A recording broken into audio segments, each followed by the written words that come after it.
Welcome everyone. See this question, exercise 3.7, optional exercise is going on. Chapter 3, question 5. देखिए, in triangle ABC, एक triangle ABC है, किसी तरह का भी ट्रायंगल हो, इन विच जिसमें angle C is equal to 3 angle B is equal to 2 into angle A plus angle B, ये कंडीशन दिया हुआ है. Then find the value, then find the three angles. तो वो ए बी सी का जो हमारा जो एंगल जो थ्री है उसका वैल्यू क्या होगा, वो क्या है, उसको फाइंड आउट करना है. We know we are studying the pair of linear equation in two variables. So जब वो चीज हम पढ़ रहे हैं तो उसके अकॉर्डिंग ही इस चीज को सोल्व करने की कोशिश करेंगे. कैसे होगा देखिए, इसमें एक ये पॉइंट हमारा बनेगा, पार्ट बनेगा कि angle C is equal to angle three B है, और एक पार्ट हम लेंगे कि three B is equal to ये पार्ट. तो हम यहाँ पे, ठीक है, एक ले लेता हूं angle C is equal to angle three B. Okay, angle C is equal to three angle B, ये हमारा पहला एक पार्ट हो गया. अब इसके और इसके अकॉर्डिंग चलेंगे. Three angle B is equal to two into angle A plus angle B. Can you multiply in this? Three angle B is equal to two angle B plus angle two angle A plus two angle B. Can subtract this? Three angle B ये इधर आएगा तो क्या बनेगा, three angle B minus ये इधर आएगा minus two angle B is equal to two angle A. Now this will be what, only angle B is equal to two angle A. ये हमारा जो है कौन सा पार्ट निकल करके आया, ये हमारा सेकंड पार्ट निकल के आया. So can you write this part in this way, angle B, no this way, zero is equal to two angle A minus angle B. इसको और अच्छे से कैसे लिख लेंगे, two into angle A minus angle B is equal to zero. ये हमारा कौन सा हो गया, सेकेंड पार्ट हो गया, सेकेंड इक्वेशन के रूप में आ गया. ठीक है, जीरो के इक्वल है. अब हम क्या काम करते हैं, we know that, what we know that sum of angle A angle B angle C is equal to 180 degree होता है ना, तीनों एंगल को ऐड करते हैं तो. ओके, थिंक यहाँ पे सेकेंड वाली इक्वेशन में एंगल ए और एंगल बी दिया हुआ है, और इसके अकॉर्डिंग इसमें सी हमें एक्स्ट्रा दिख रहा है.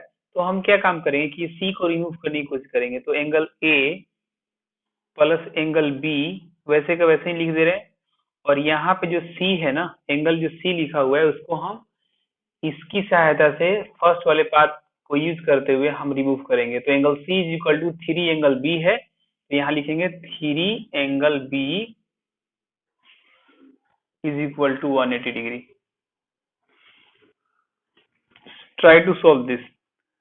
Angle A plus three angle B और angle B will be four angle B is equal to 180 degree. This is your third equation.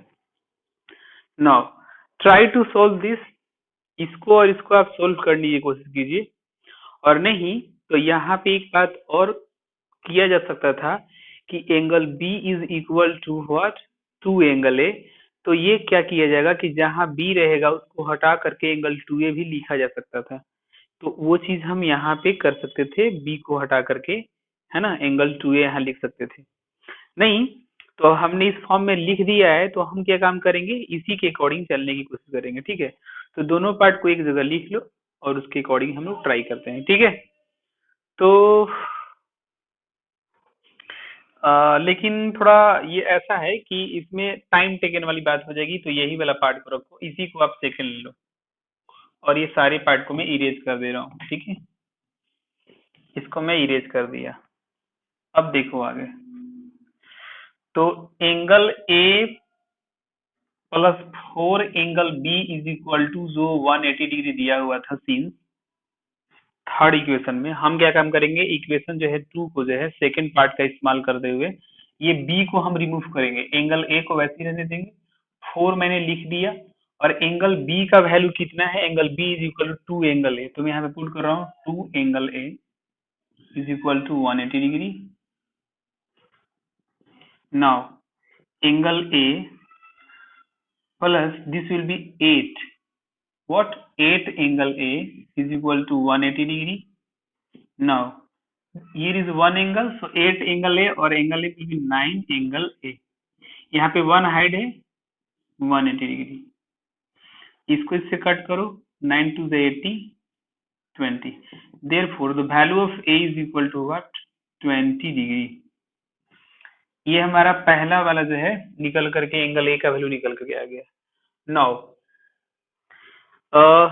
can you see this relation, angle B is equal to 2 angle A, in this way this is written, so can you write this again, angle B is equal to 2 angle A, ठीक है। अब ये angle B को वैसे ही रहने दो, 2 into what did you get the value of angle A, 20, so can you write here 20, now the angle B is equal to, you have 40 degree, you have 40 degree, this is your second angle and second answer. Try to think the value of angle C. Actually, you got the value of angle B 40 degree. So can you put here 40 degree? Then you will get what? 43 is a 120. So the value of angle C will be 120. Actually, we have angle C is equal to 3 angle B. Now we got the value of angle B is equal to 40 degree. I wrote here 40 degree. Can you multiply this? 4 3 is 12, 0 as usual. So the angle of C is equal to, the value of angle of C is equal to what? 120 degree. You have what? Third angle. These are the answer. This is the question. Find the three angles 1, 2, and 3. I think it's not too hard question to understand it, but still if you have a problem, then you can ask. My dear student, I'm always ready to tell you. So write something in comment section. I will try my level best to give the answer of your question. That's all.